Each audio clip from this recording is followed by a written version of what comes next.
Olá, meus amigos, tudo bem? Eu me chamo Guilherme, estou aqui para mais um dia de leitura bíblica anual. No nosso dia 2 de março, 61º dia do ano, fazemos leitura no capítulo de número 27, 28 e 29 do livro de Deuteronômio.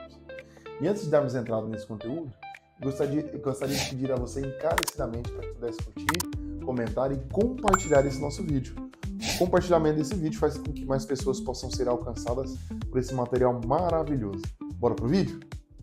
O capítulo número 27, do verso 1 ao verso 8, a palavra do Senhor agora vai falar sobre o memorial da lei no Monte Etibal. De fato, a palavra do Senhor diz que Deus instaura para que eles pudessem colocar pedras, deitar sobre essas pedras cal e escrever sobre elas toda a lei. Eu acho interessante porque o Senhor ele instaura realmente. Isso aqui faz até um paralelo, eu gostaria de compartilhar algo com vocês. Aqui Deus manda escrever, né, na lei, nas pedras aqui, a lei, para que a lei não pudesse ser esquecida.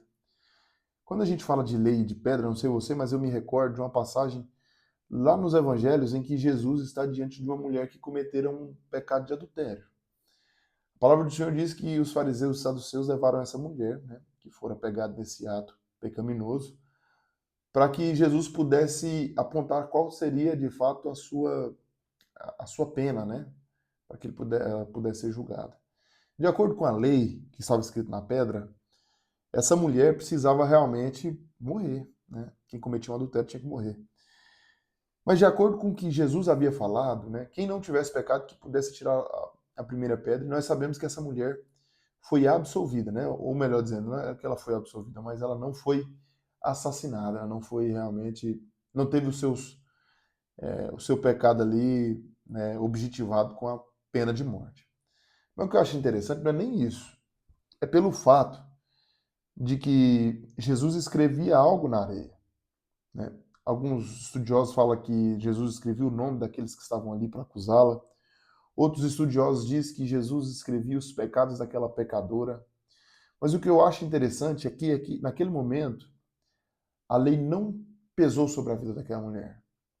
Naquele momento, Jesus ele dá realmente assim um entendimento de que ele não veio naquele momento para julgar, mas ele veio para oferecer perdão. E através da sua graça, escrevendo ali na areia, talvez os pecados daquela mulher, Deus ali arrancou de dentro dela um pecado.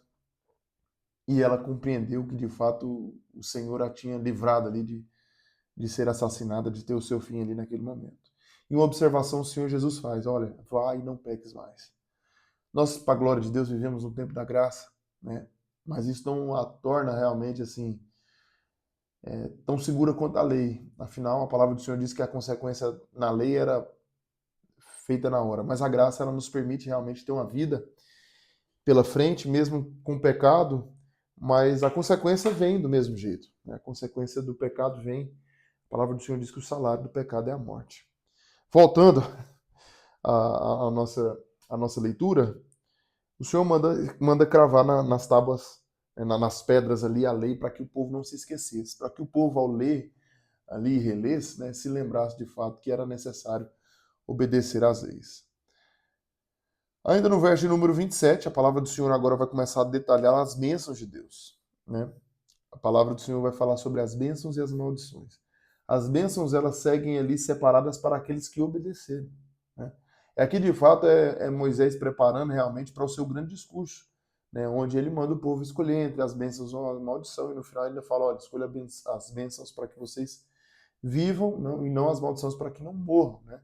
E, de fato, é o que a gente vive nos dias atuais. Se a gente vive realmente uma vida de obediência, nós vivemos. Se desobediência, nós morramos. Ainda que seja na esfera espiritual, um homem ou uma mulher que está morto espiritualmente colhe reflexos da sua morte espiritual no físico, né? Então, realmente, isso de fato nos acende um alerta muito grande, né? O número de 28, de capítulo número 28 do livro de Deuteronômio, agora vai declarar com detalhes agora as bênçãos.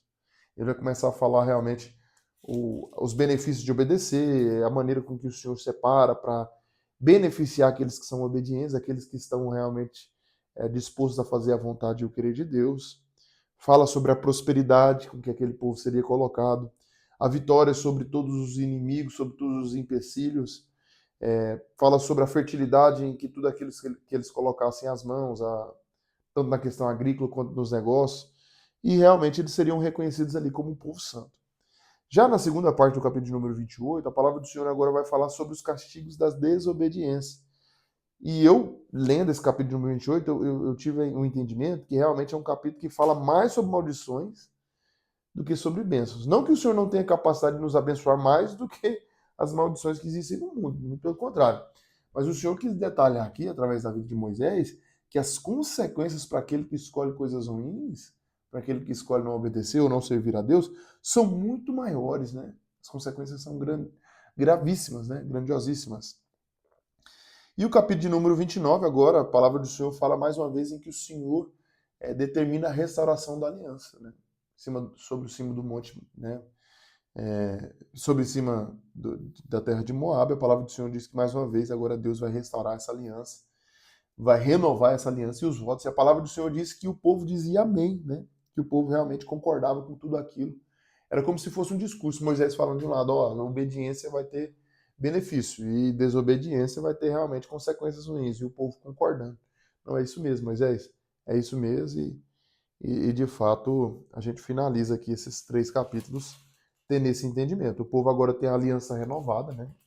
Ou melhor dizendo, eles aceitam os termos, e mais adiante a gente vai ver como é realmente esse renovo da aliança pelo qual o pessoal passa. Aqui nós finalizamos a leitura desses 3 capítulos. Espero que esse capítulo tenha mexido com você assim como tem mexido comigo. E que você possa ter o entendimento que, de fato, as leis que nós vivemos são as leis celestiais. Né? Nós precisamos entender quais são os sentidos das leis e no que elas beneficiam a nossa relação com o nosso Senhor e Salvador Jesus. Que você possa ser abençoado. Que Deus possa te conduzir e guardar a sua vida para todo sempre. Nós finalizamos esse vídeo mais uma vez, eu pedindo a você para que possa interagir, curtindo, comentando, compartilhando. E, se possível, for se inscrevendo em nosso canal. E eu encerro por aqui, deixando a você um beijo e um forte abraço.